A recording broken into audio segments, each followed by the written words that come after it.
bem? Então, hoje eu vim trazer uma palavra para você que, na verdade, é uma palavra que Deus me deu em 2014 e que fez toda a diferença na minha vida. E toda vez que eu me pego nas adversidades da vida, pensando em desistir, eu lembro dessa palavra, Deus me lembra dessa palavra. Então, você que está aí desanimado, pensando em desistir, pensando em chutar o balde, em largar tudo, até mesmo se matar, ouça essa palavra. Né, que Deus possa falar ao seu coração como Ele tem falado com o meu ao longo desses anos, quando eu estou passando por algum problema, quando eu estou passando por alguma adversidade. Eu vou falar hoje sobre dois homens que estão na Bíblia, um do Antigo Testamento, outro do Novo, que é Elias e Pedro. Né, mas o que os dois têm a ver de histórias tão diferentes assim? Vocês vão ver como que a Bíblia é viva, né, e como ela realmente linka uma coisa à outra e como tem tudo a ver com a nossa vida hoje. Elias, ele viveu mais ou menos 800 anos antes de Cristo. Pedro, né, viveu com Cristo, então nós estamos falando aí de 2.800 para Elias e 2.000 para Pedro. E como a palavra é viva, como hoje a gente vive os mesmos conflitos, os mesmos problemas, e como a gente pode aprender com esses homens de Deus. Né? Então eu vou começar com Elias, que era um profeta de Israel. E Deus deu uma ordenança para Elias que ele desafiasse os profetas que adoravam Baal. E o povo de Israel estava dividido na época, eles não sabiam em qual Deus acreditar. Então Deus virou e falou assim: olha, você vai desafiar os profetas de Baal a provar quem que é o Deus verdadeiro. E aí Elias fala assim: olha, se vocês creem em Baal, então vocês têm que seguir Baal. Né? Falando isso para o povo de Israel: se você crê em Deus, vocês têm que seguir a Deus. Mas nós vamos fazer um desafio aqui. E aquele Deus que fizer fogo descer do céu, esse é o Deus verdadeiro, é o Deus que vocês têm que crer. E aí o povo achou que era bom, os profetas acharam também que era bom, eram 850 profetas, que eram 450 de Baal e 400 que adoravam um deus pagão, Azera, uma divindade pagã, né? E contra Elias, né? Então, tipo, tá no papo. E aí Elias virou e falou assim: olha, então vocês vão pegar uma oferta e vocês acendem, montam um altar para essa oferta e começam a pedir para descer fogo do céu. E aí a Bíblia fala que eles começaram a clamar, né, era de manhãzinha, chegou na hora do almoço, não tinha descido fogo do céu ainda. E aí Elias começou a zombar: cadê o Deus de vocês? Será que ele está dormindo? Será que ele está viajando? Fala mais alto, grita mais alto. E aí a Bíblia fala que eles começaram a gritar cada vez mais alto e nada de descer fogo do céu. E aí quando começou a entardecer, Elias falou: agora chega, agora é minha vez, né? Agora deixa comigo. E aí ele montou um altar, colocou o novilho, que era a oferta dele. Mas não satisfeito, ele mandou o povo jogar água em cima da oferta. Quem acende churrasqueira sabe que se você joga água em cima do carvão, a chance dela acender é praticamente zero, né? Só que ele mandou jogar 50 litros de água. E aí, não satisfeito, ele joga mais. E o povo jogou mais 50. Aí ele não satisfeito, ele fez uma terceira vez: joga mais. E o povo jogou mais 50. E a Bíblia fala que ele fez uma vala em volta assim, da oferta, que essa vala ficou lotada de água. E ele clamou a Deus, falou: Deus, se o Senhor é Deus, o Senhor vai fazer descer esse fogo do céu agora para esse povo crer, né? Que o Senhor é o Senhor verdadeiro. E aí desceu tanto fogo do céu, mas tanto fogo, que não só queimou a oferta inteira, virou cinzas, como secou a água inteira. 150 litros de água secaram, assim, com tamanho fogo que veio do céu. E aí o povo ficou maravilhado, né, com o poder de Deus e creu que Deus era Deus e não Baal, como eles estavam em dúvida.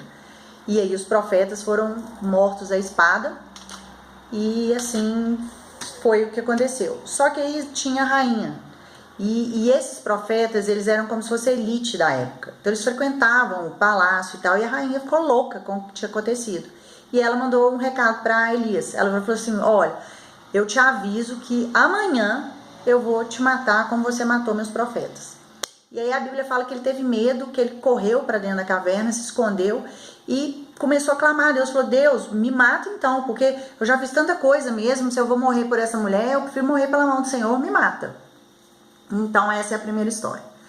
A segunda história é Pedro, né, o apóstolo Pedro caminhando com Jesus. Eles estavam num deserto pregando para uma multidão e já estava entardecendo. E aí os apóstolos viram para Jesus e falaram assim: Jesus, vamos despedir dessa multidão porque está entardecendo e não tem o que comer. E aí Jesus falou assim, não, o que vocês têm aí? Não, eu tenho 2 peixes e 5 pães. Aí Jesus falou, não, nós vamos alimentar essa multidão com isso. E aí ele consagra ao Senhor aqueles alimentos. E a Bíblia fala que a multiplicação foi tão grande que ele alimentou mais de 5.000 homens, sem contar com criança e mulher, porque elas não eram contabilizadas na época. E que ainda sobraram 12 cestos transbordando de alimento.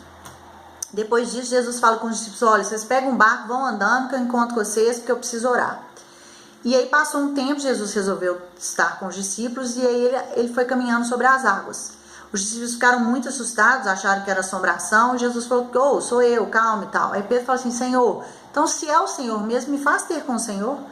Aí a Bíblia fala que Jesus falou assim, pode vir, vem. E aí Pedro começou a caminhar sobre as águas. Só que veio o vento. Pedro olhou para o lado, teve medo e afundou.